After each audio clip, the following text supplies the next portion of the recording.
नमस्कार, मैं आकाश कुमार। स्वागत है आपका हमारे चैनल एनसीआर न्यूज़ पर। दिन पे दिन एक नई नई खबरें निकलकर बाहर आ रही हैं।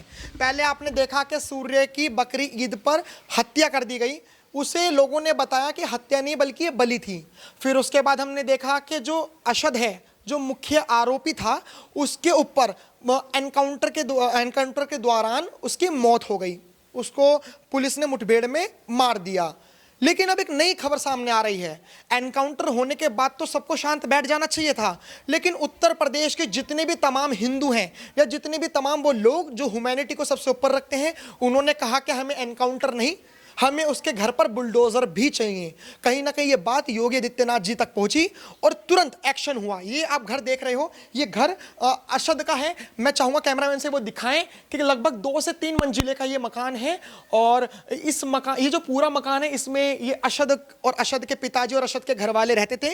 रूम रेंट पर भी चढ़ा रखा था। लेकिन खबर निकल कर आ रही है कि 6-7 महीने पहले ये मकान बेच दिया गया था डीलर को। लेकिन जो योगी आदित्यनाथ जी की जो लाठी है, उसमें आवाज नहीं है। यहाँ के लोग कह रहे हैं, उन्होंने कहा कि उन्होंने सरकारी अधिकारियों पर दबाव बनाया। उन्होंने कहा इन्वेस्टिगेशन करो, और इन्वेस्टिगेशन में पता लगा कि जिस डीलर को इन्होंने मकान बेचा वो पूरी तरीके से ट्रांसफर नहीं हुआ। चलिए एक बार और भी देखते हैं कि क्या ये सूर्य की मौत पर बुलडोजर चल रहा है या बुलडोजर चलने की कोई और भी वजह है। मैं चाहता हूं कैमरामैन से आए और इस नोटिस को थोड़ा दिखाएं। मैं थोड़ा पढ़ने की कोशिश करूंगा और छोटे छोटे शब्दों में कि इसमें क्या लिखा है कि आपके द्वारा ग्राम खोड़ा, परगना लोनी तहसील व जिला गाजियाबाद के खसरा संख्या 70, जो ये लगता है, जो राजस्व अभिलेखों में शासक के भूमि बंजर श्रेणी, जो ये बंजर श्रेणी में 5-3 का ये जो मकान नंबर है कि भूमि पर है, पर अवैध कब्जा किया गया है। इससे एक बात साफ तौर पर निकल कर आई कि बकरी ईद पर जो सूर्य की हत्या करी गई थी, वो सिर्फ एक हत्यारा नहीं, वो सिर्फ एक मानसिक पागल नहीं जो बकरी ईद पर किसी की बलि चढ़ा रहा है,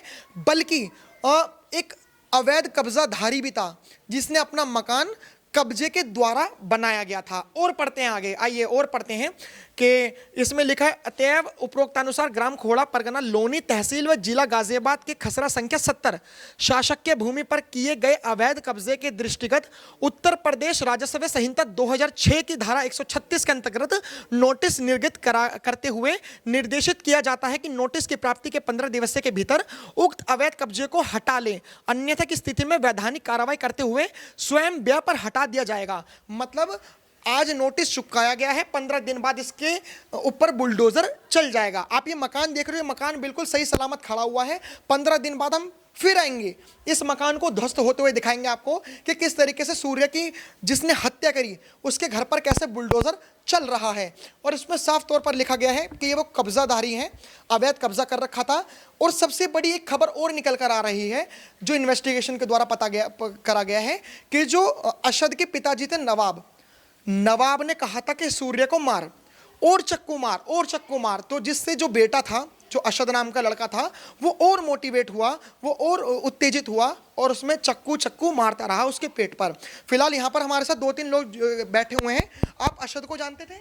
नहीं। आप अशद को नहीं जानते थे? नहीं। तो आप यहाँ पर मतलब अशद के मकान के पास क्या कर रहे हो? सूर्य हमारे साथ का लड़का था। अच्छा, सूर्य आपके साथ का व्यक्ति था। ये जैसे बताया जा रहा है कि सूर्य और अशद की दोस्ती थी, तो अशद को आप बिल्कुल भी नहीं जानते? सूर्य कैसा लड़का था? सूर्य बहुत बढ़िया लड़का था। बहुत बढ़िया लड़का था। हंसता खेलता था, भाईचारे में, फुल बातचीत में, उचित समय सही था। तो आपको क्या लगता है अशद ने मारा क्यों होगा? ये तो नहीं पता। आपको बिल्कुल भी नहीं लगता कि अशद को क्यों मारा होगा? कोई दुश्मनी थी उसकी अशद से? ये इसके साथ में जो लड़के और रहते थे वो बता रहे थे इनकी थोड़ी बीच में लड़ाई हुई होगी। बीच में 6-7 महीने पहले। मतलब लाइक ये कह सकते हो कि दोस्ती यारी में जो लड़ाई हो जाती है। ठीक है, पर ये दोस्ती लायक तो है ही नहीं। हम समझते हैं ना भाई, ये हमें समझते हैं चारा, और बेचारे को घर से ईद की दावत के लिए मार दिया, बताओ के बुला के। सही बात। तो अब बताओ, ये तुम्हारे दोस्त के हथियारों के घर पर बुलडोजर चल रहा है, अवैध कब्जाधारियों के ऊपर बुलडोजर चल रहा है, क्या कहना चाहोगे? सही चल रहा है, अच्छा चल रहा है। और जो 5 लोग हैं उनमें भी चलना चाहिए। उनमें भी चलना चाहिए। हाँ, उनका भी एनकाउंटर होना चाहिए। मतलब हम देख रहे हैं कि दिन पे दिन डिमांड बढ़ती जा रही है। पहले एनकाउंटर हुआ, एनकाउंटर से संतुष्ट नहीं होने के बावजूद इस घर पर बुलडोजर चल रहा है। लेकिन अब जिस तरीके से इनके दोस्तों और लोगों की डिमांड हम देख रहे हैं, वो कह रहे हैं कि जो बाकी के आरोपी हैं उनके घर पर भी बुलडोजर चलना चाहिए। आप भी कमेंट में बताना कि बुलडोजर चलना चाहिए नहीं चलना चाहिए। लेकिन जब तक उनके घर पर बुलडोजर नहीं चलेगा तब तक आप लोग रुकोगे नहीं। आप लोग आंदोलन ऐसे करते रहोगे। और क्या कहना चाहोगे अगर योगी जी आपकी बात सुन रहे हो तो? जल्दी से जल्दी कार्रवाई करें। आप क्या कहना चाहोगे? ये कार्रवाई होनी चाहिए जल्दी जल्दी। ठीक है।